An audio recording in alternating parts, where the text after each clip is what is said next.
¿Qué tal? Muy buenas tardes. Esta vez analizaremos el libro Cómo el neoliberalismo enjauló a México. El autor es el doctor Alejandro Álvarez Béjar. Él es economista, es licenciado en Economía por la Facultad de Economía de la UNAM, es, tiene la maestría en Estudios Latinoamericanos y es doctor en Sociología, todo por la UNAM. Lleva más de 50 años de carrera docente y recientemente, por cierto, se le hizo un homenaje en la UNAM por su carrera en la docencia, en la investigación y sobre todo por su compromiso en las causas sociales. La invitación a leer este libro, Cómo el neoliberalismo enjauló a México, es porque nos da aportes de efectivamente cómo es que se hicieron los candados para que México no pudiera salir del neoliberalismo tan fácil o solo por quererlo. Este debate está fresco y es actual, dado que la 4T, por ejemplo, aunque también otros gobiernos en otras partes del mundo, han dado por muerto al neoliberalismo. Por lo cual nos preguntamos qué es el neoliberalismo y también al mismo tiempo cómo es que es tan difícil salir del neoliberalismo. Si el neoliberalismo ya no está presente como hace unos años, ¿por qué nos ha costado tanto superarlo? Pues bueno, este libro nos da pistas para esa discusión, nos da elementos para analizar por qué es tan fácil, tan difícil salir del neoliberalismo, a pesar de que llevamos ya aparentemente 6 años de haber salido de él. Este libro se publicó en agosto del 2018 y en el contexto del cambio de paradigma que se prometía o que parecía venir en ese tiempo. Lo menciono porque aunque ya tiene 6 años que fue publicado, realmente los temas que menciona son muy actuales y vigentes para analizar. Les leeré el prólogo del libro de la propia mano del doctor Álvarez Béjar a manera de invitación para iniciar el debate. Prólogo. La larga crisis económica estructural que se desplegó en la economía del mundo entre 1961 y 1983 es un referente clave para México, porque la década del 70 marcó dentro del bloque en el poder el veloz ascenso hegemónico del capital financiero del país, que era esencialmente bancario. Ascenso tan rápido como efímero, puesto que en 1983 sucumbe ante el peso abrumador del capital financiero global, expresado entre otras cosas en el sobreendeudamiento público y privado de México con bancos norteamericanos y japoneses. De modo que, ante las amenazas de insolvencia de grupos industriales, para proteger el pago de sus préstamos, forzó la estatización de la banca, que en ese entonces era de capitales mexicanos. Tras este episodio y otros más en la economía mundial, se presentó un crecimiento espectacular de los bancos articulados como grupos financieros y de los instrumentos financieros, como tales acciones, bonos, pagarés, títulos, más adelante derivados financieros también, fondos de cobertura de riesgos, en manos de los grandes intermediarios financieros, pero también en manos de las tesorerías de las grandes empresas transnacionales y grandes fondos de inversión. Pronto, la financiarización se generalizaría como la expresión de una extraordinaria imbricación de capitales bancarios, industriales, comerciales y de servicios globales con peso extraordinario, hasta dar lugar a que ese fuera el rasgo más importante de la economía capitalista mundial desde hace ya varios años. En otro polo de la sociedad mexicana, la clase obrera industrial, que aparecía entonces como eje del bloque de los dominados, al calor de la crisis y de las políticas neoliberales, ha visto trastocado su peso económico, social y político,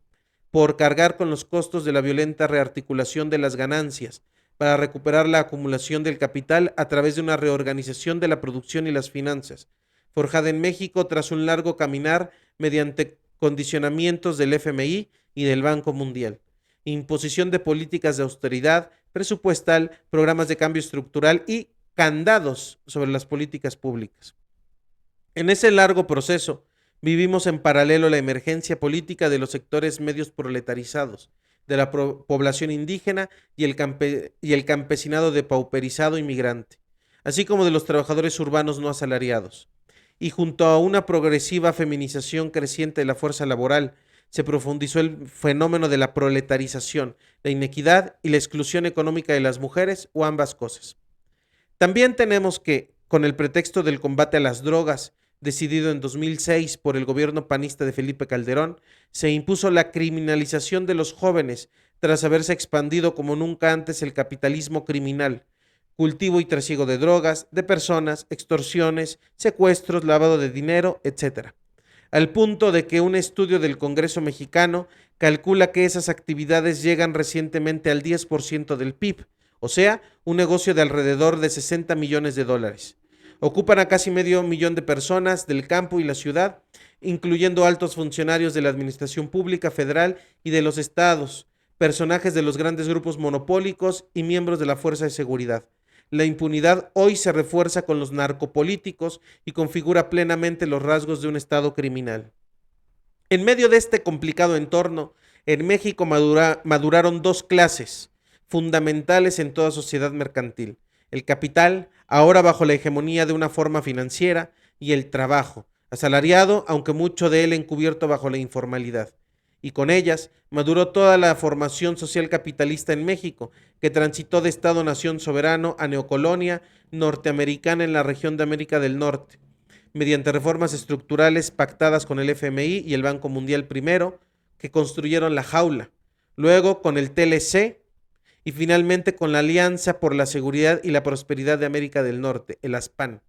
La Iniciativa Mérida y una segunda generación de reformas estructurales impusieron varios candados sobre esta jaula. Además, esa maduración capitalista trajo reformas de Estado que fueron dando autonomía a las instituciones del poder real. Por eso también podemos decir que si las reformas estructurales fueron una jaula, el candado más fuerte y escondido fue la separación y segmentación cuidadosa de los espacios reales de poder. La estructura de este libro trata de esclarecer estas mudanzas económicas políticas entre 1983 y 2017. Y es muy sencilla, pues el libro está dividido en 13 capítulos, agrupados en 4 partes. En la primera parte, hacemos 2 recuentos panorámicos fundamentales sobre las reformas estructurales, uno nacional, el otro desde una perspectiva política internacional, para mostrar la importancia del consenso bipartidista entre el PRI y el PAN para imponerlas. En la segunda parte, analizamos en 3 capítulos la compleja transición del Estado social incompleto al Estado oligárquico. Para ello, se mostrarán las políticas que se usaron para desmantelar lo que el capitalismo desarrollado identificó como el estado de bienestar, pero que nosotros hemos rebautizado para México como el Estado social incompleto, por sus peculiaridades características, enfocando los mecanismos políticos concretos como la descentralización, la austeridad y la privatización, subrogación de servicios, asociaciones público-privadas para construir la infraestructura, cobro de cuotas a los estudiantes y la represión usados contra el sector de la educación pública, etc. En la tercera parte de este libro, después de haber mostrado las conquistas nefastas del neoliberalismo en México y el mundo, cambiamos el enfoque para ofrecer en 3 capítulos una reconstrucción de los ejes de la gran mudanza que ha producido tras de que la gran crisis global del 2008-2009 dejó al descubierto las dimensiones de toda una crisis civilizatoria. En la cuarta y última parte, retomamos las tensiones generadas por la regionalización y la globalización financiarizadas, como doble jaula neoliberal desplegada sobre los asalariados en un área económica ampliada, justo para que el capital estadounidense pueda luchar por la hegemonía financiera en la economía mundial. Lo hacemos partiendo de que, a nivel global, identificamos 3 disputas claves entre las grandes economías capitalistas: la comercial y de inversión, la sectorial centrada en los servicios financieros y generales, pero sobre todo enfatizando la forma de resolver la conformación político-social a escala nacional, unos imponiendo y otros luchando contra las políticas de austeridad. Reivindicamos este libro dentro de la corriente teórico-marxista de la crítica de la economía política, continuando la exploración de la ruta de la economía entendida como expresión de una determinada correlación social de fuerzas. Nos empeñamos en articular el cuádruple dominio de la política, la historia, la economía y las relaciones sociales. Y muy especialmente sostenemos que a todo lo largo del periodo neoliberal, de 1983 al 2017, destaca la importancia de la política sobre la economía, la relevancia de la cultura y el cambio de carácter de la hegemonía del bloque dominante, así como la crisis de hegemonía en la formación social mexicana y en la economía mundial. Buscamos contar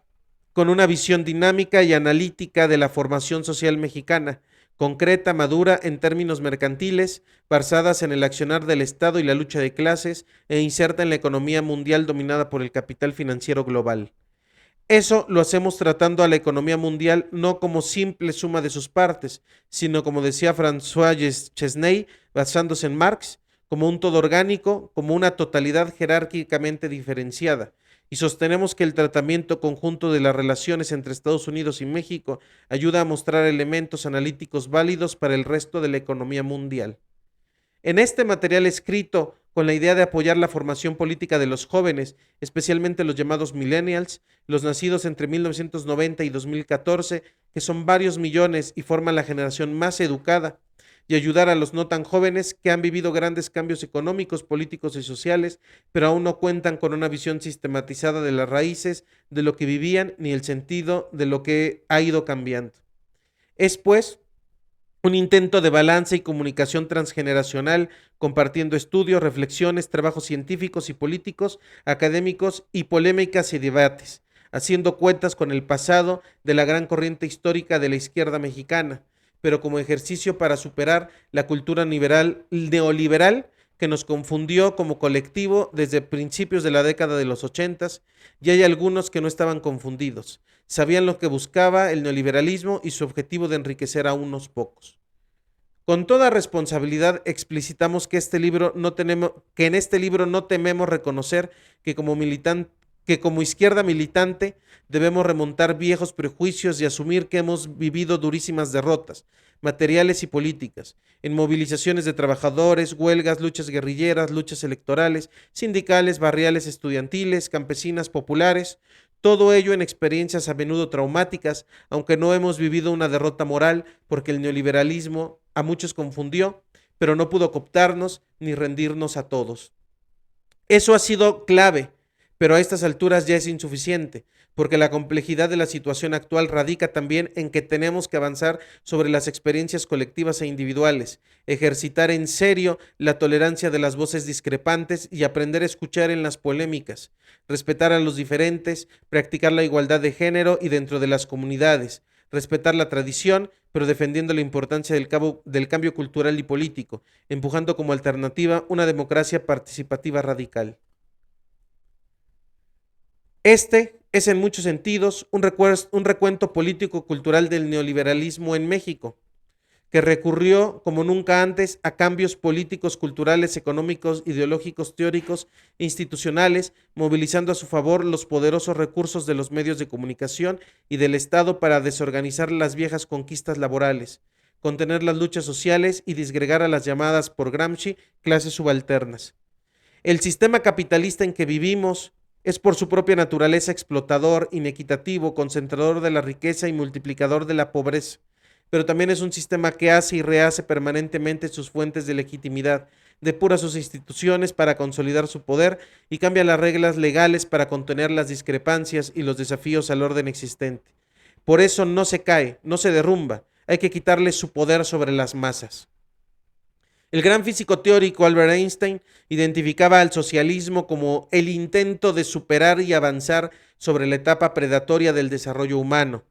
Siguiendo esa línea, hoy reforzada por la urgencia ante la perspectiva de cambios caóticos asociados al calentamiento global, aun al admitir que por su ausencia de condiciones objetivas o subjetivas no estuviéramos frente al ecosocialismo democrático con inmediatez, la tarea clave seguiría siendo liberar al pueblo depredado y aprisionado en la cárcel del neoliberalismo,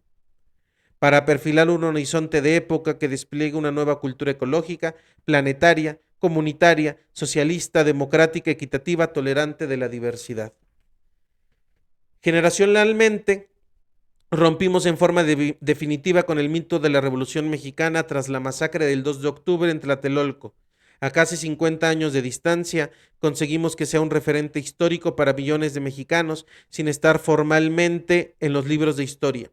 Por eso, este libro está dedicado a la memoria de Raúl Álvarez Garín, un luchador comunista infatigable, dirigente en el movimiento estudiantil popular del 68. Estratega político revolucionario, matemático, experto en lo que la izquierda ha reivindicado como el análisis concreto de la situación concreta, que no es otra cosa, como diría Marx, sino la síntesis de múltiples determinaciones. Usando siempre el lenguaje llano y directo del pueblo, pero basándose en poderosas abstracciones, durante una vida de lucha plena de sencillez, ayudó a orientar las acciones de masas y a fijar los problemas teóricos y prácticos más relevantes para todos. Si el libro cumplió su función, como diría él, en la lucha nos veremos. 2 de octubre no se olvida. Muchas gracias.